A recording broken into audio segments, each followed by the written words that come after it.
पुरुषा तू शिवनंदन बाप्पा विघ्न हरेशा तू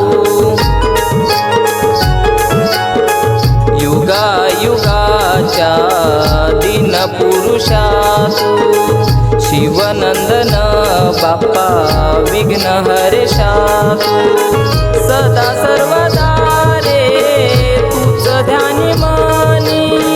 भक्तीचा मळा आज फुलू दे रे जीवनी भक्तीचा मळा आज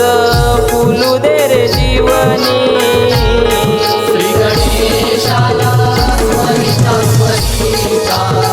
मन गुंतले रे तव चरणी श्री गणेशाला स्मरिता स्मरिता मन गुंतले